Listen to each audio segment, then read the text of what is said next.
تدریس، مسجد کی امامت اور متفرق خدمات اپنے ذمہ لے لی۔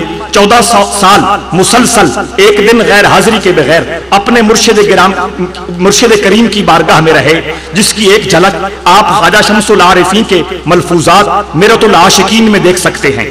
گرمیوں کے موسم میں گندم کاٹی جا رہی تھی، وابستگان خانقاہ گندم کاٹنے میں لگے تھے۔ خواجہ معظم الدین ان دوستوں کا کھانا سر پر اٹھائے کھیتوں میں پہنچے، وہ لوگ کھانا کھانے میں مصروف ہوئے۔ خواجہ معظم الدین نے درانتی سنبھالی اور اس خیال سے کہ یہ وقت بھی ضائع نہ ہو، گندم کاٹنی شروع کر دی۔ پیر سیال کے لخت جگر خواجہ محمد دین سیالوی یہ منظر دیکھ رہے تھے، آش آش کر اٹھے کہ اس قدر با وفا اور مخلص خادم تو ڈھونڈنے سے نہیں ملتا۔ اپنے والد گرامی کی خدمت میں خواجہ معظم الدین کی اس لگن اور محبت کا تذکرہ کچھ اس انداز سے کیا کہ شمس العارفین وجد میں آ گئے اور اسی وقت خواجہ معظم الدین کو اپنے سینے سے لگا کر باطنی نعمتوں سے مالا مال کر دیا۔ حضرت شمس العارفین کے وصال تک خواجہ معظم الدین اپنے محبوب گرامی کی دہلیز سے الگ نہ ہوئے۔ اجازت ارشاد کے باوجود اپنی خدمات کو اسی لگن اور جوش و جذبہ کے ساتھ برقرار رکھا۔ 1300 ہجری میں 1880 عیسوی میں حضرت شمس العارفین کے وصال کے بعد آپ مرولیہ والا موجودہ معظم آباد واپس تشریف لائے اور اس پسماندہ اور اجڑ ماحول میں بادہ عشق و محبت اور جام علم و عرفاں تقسیم کرنا شروع کیا۔ یہ وہی جگہ ہے جہاں عمومی اہل طریقت اپنی استعداد کے مطابق نور عرفان سے اپنے قلوب تو منور کرتے ہی رہے۔ پیر سیال کے کئی ایک خلفاء جن میں سید امام دین صاحب کشمیری، قاضی عطا محی الدین خوشابی، بابا عبداللہ سبز پوش اور حضرت میاں عبدالعزیز مکان شریف سون سکیسر جیسے جلیل القدر درویش بھی اکتساب فیض کرتے رہے۔ مذکورہ بالا پہلے 3 حضرات نے تو اپنا مدفن بھی معظم آباد کو پسند کیا اور باہر قبرستان میں جملہ اہل قبور کی بخشش کی ضمانت سے آسودہ خاک ہے۔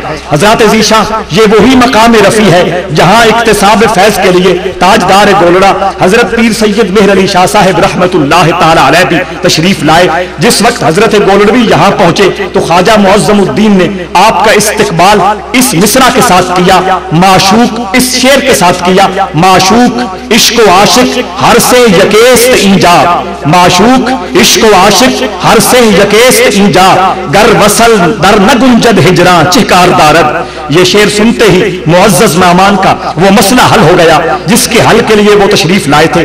اس روحانی استفادے کی کئی شہادتیں موجود ہیں۔ حضرت خواجہ فخر الدین سیالوی صاحبزادہ حاجی رب نواز صاحب سیالوی کے ارشادات جو الفوظ المقال فی خلفائے پیر سیال جلد 6 اور الجواقیت المہریہ جو آستانہ عالیہ گولڑا شریف سے شائع ہوئی اس کا صفحہ نمبر 14 دیکھنے کے لائق ہیں۔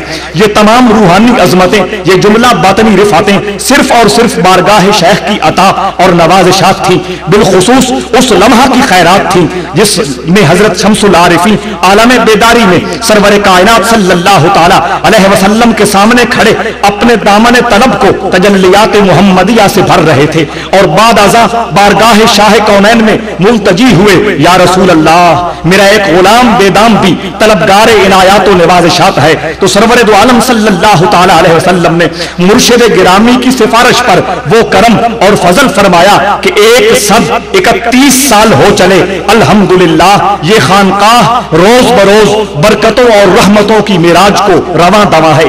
اس خانقاہ کے درخشاں ماضی کی طرح الحمدللہ حال بھی تابناک ہے اور دعائے پیر سیال کی برکت سے مستقبل بھی روشن ہوگا۔ خواجہ معظم الدین رحمت اللہ تعالی علیہ کے اکلوتے فرزند جن کا اسم گرامی خواجہ محمد حسین اپنے وقت کے جید عالم، شب زندہ دار، حلیم و کریم اور کثیر الفیضان بزرگ تھے، ان کی مبارک عمر صرف 45 سال تھی اور لطف یہ ہے کہ یہ عمر ان کے مرشد گرامی خواجہ ضیاء الدین سیالوی رحمت اللہ تعالی علیہ کی عمر کے عین مطابق تھی، یعنی فنائیت میں اس درجہ کو پہنچے کہ عمر بھی شیخ کی عمر کے تابع ہو گئی۔